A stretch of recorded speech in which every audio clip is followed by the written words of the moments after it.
Hey, what's going on, everybody? This is Tyrone back with Tech Life. And in this video, I wanted to talk about this article from Seeking Alpha, analyzing T-Mobile and Lumen's partnership for 5G and the Edge. This is a must for T-Mobile.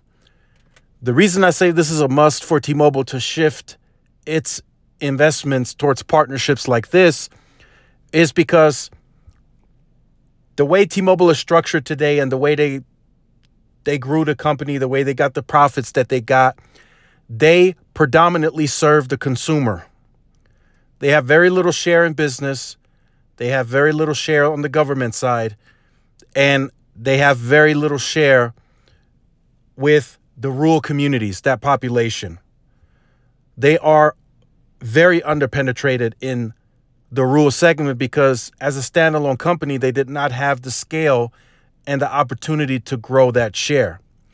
While that is changing now, and I know the rural community is also part of that consumer, it's still going to require T-Mobile to invest to get to the scale to be able to fully compete in those areas. So that's also part of the future investment for the growth of the company. So this Lumen partnership is very interesting because AT&T and Verizon are also heavily invested in, the edge, the mobile edge computing, all of that. Microsoft is tapping, AT&T is tapping Microsoft and Verizon is tapping Amazon, right? And T-Mobile, they're tapping Lumen for this type of partnership. Now, I wanted to go over some of the brief summaries here from Seeking Alpha. I will leave this article in the description down below so you guys could check it out. After having spent a lot of money on scaling its infrastructure throughout the country and being subject to competition, T-Mobile now has to think differently in order to monetize 5G.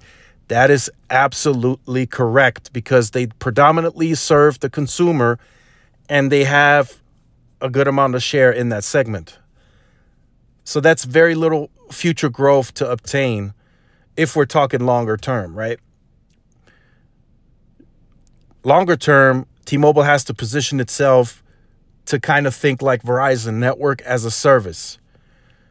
That capacity, that additional networking that you're building out, you want to use that to gain other partnerships. Yes, I know different use cases are going to come out during 5G.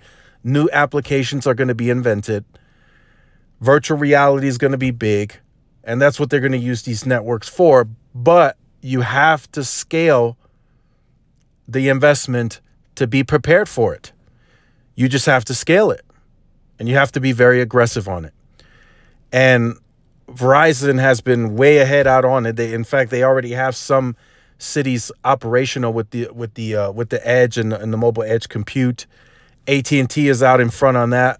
T-Mobile's kind of slowly getting started on it. And they're the ones with the largest 5G network as it stands. As it stands today, T-Mobile covers 310 million points of presence across 1.8 million square miles of the United States. So I think T-Mobile should be at the forefront of all of this, not Verizon, not AT&T. They're the leaders in 5G.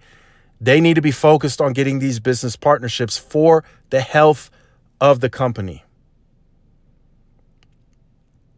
and the future growth and fueling that. Yes, they're going to continue growing the consumer side. They've pointed out a guidance of growing another 5.5 million of those ads, right? On the postpaid side. And then, of course, the prepaid segment, they also grow there too. But again, T-Mobile competes very aggressive, right? There's a lot of free lines going around. There's a lot of free phones going around. So T-Mobile is not fully capitalizing that segment neither in terms of profits. They're spending a lot to get you in the door. And I mean a lot of money. And that kind of lowers their revenue potential for future growth. Yes, they have the opportunity to upsell the customer to Magenta Max. They're now taking a bigger initiative on that, so that's happening. But they're still very I would say, underpenetrated in that premium segment as well. They're still under 20% of their base has the Magenta Max. So there's all upside. But for now, T-Mobile needs to position themselves and invest more strategically and bigger in these types of business partnerships like Lumen. In the future, fiber, for example, right? You want to own your own infrastructure because those owner economics are going to show proof. If it didn't, Verizon and AT&T would not be doing it. I'm telling you guys right now, they wouldn't be. If the leasing model was the way to go, Verizon and AT&T would be leasing their fiber. So short term to midterm, I think the biggest opportunity for growth and profits that T-Mobile has as it stands now is the home broadband. It's fixed wireless. Because right now there's not a big use case, a bigger use case, I should say. There's not a killer application that's going to take advantage of the network right now that T-Mobile is building. The only thing T-Mobile has right now going for itself is that extra capacity that they're building to get people to pay that extra $50 a month for home internet. More effective in the suburban rural environment versus the urban. I can see that because there's more competition in the urban environment. More players are bringing fiber in. So I can definitely see that where T-Mobile is kind of playing the long game, trying to figure out, okay, how do I approach this? But I think the success on home broadband is going to be in suburban and the rural environment. Now, in the urban environment, for example, my city, El Paso, Albuquerque, Tucson, there's going to be some scenarios where they're going to have success, right? But there's going to be a lot of areas where they're not going to be able to compete very well for bigger households. There's going to be fiber, so they're going to have a tougher time. But in the rural environment, suburban, some of these places in Tennessee that they recently announced expansion of the home broadband, there's only one choice, only one other provider.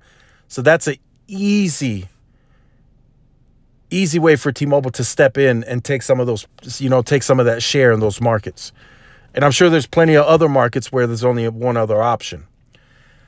So that is my take on it. There's more deeper, further evaluation in this article that there's billions of dollars to grab from in this market. But this is not a standalone scenario, so to speak. T-Mobile is still going to have to compete in this space against Verizon and AT&T. Now, Verizon and AT&T, on the other hand, they have to get more competitive and aggressive if T-Mobile starts pulling in some of these accounts. It could happen. T-Mobile is usually coming in cheaper with a better value proposition, and what T-Mobile still says is the better network for now, right? They go to those businesses, they say, hey, here's devices, here's hotspots, test them. And T-Mobile finds that in the testing, the companies usually say, okay, your network is faster, it's better, I'm switching. That has been the case on the first few business accounts that they've been able to bring in, right? They got Alaska Airlines based out of Seattle, Washington. They recently got BMW deal with the car. They got the Halo partnership for the self-driving vehicles. So they're starting to ramp up. They're going to start getting some of those bigger businesses. They're going to still be the bigger choice, I think, in smaller business, because smaller businesses look for better deals, and T-Mobile tends to have the cheaper deal. So let me know what you think about this. This is very interesting. This is a video or a topic that we're going to discuss in the future again. This is not a short-term or mid-term topic. This is a longer-term topic because T-Mobile is in the low teens across the board. I think it's like 8 or 9%. They do currently have the win rate going in their favor of getting to that 20% that they're guiding by 2025. So we should hear more and more partnerships in the future going their way. But for now, they really have to start investing in the cloud infrastructure. They have to start investing at some point. I'm telling you guys, I hear these calls. I talk to people in the industry. T-Mobile is going to have to invest into fiber, building their own fiber, right? I kind of tell you guys just briefly before I end this video, how crazy this is, right? T-Mobile deploys infrastructure in rural America, right? They need to deploy it in an area strategically where nobody else has any service, right? So T-Mobile has to build a brand new tower, which is very possible and very likely. So what happens at that point? T-Mobile has to use CapEx to build out the site, to put the baseband, the cabinets, and then the backup generator, right? In rural America, those backup generators are more likely because it's just harder to get temporary power there. So they usually put up gas generated backup power, right? And then you have to pay a third party to build out fiber. It's not there. So T-Mobile is right now, their current model, they're paying a third party to put fiber to the site. And this is the same cost that it would cost T-Mobile to buy their own fiber, by the way. So they're paying that to a third party just to lease it back from that third party. So they're going to have to eventually make that investment. And that investment goes way beyond just building out the fiber. They have to have people on board that know how to actually work the fiber, right? They have to have a team established to work the fiber. So again, there's a lot of upside to T-Mobile, but there's a lot of different investments that I'm going to be looking forward to in the future that they will have to make to really grow and fuel the growth of the company in the future, besides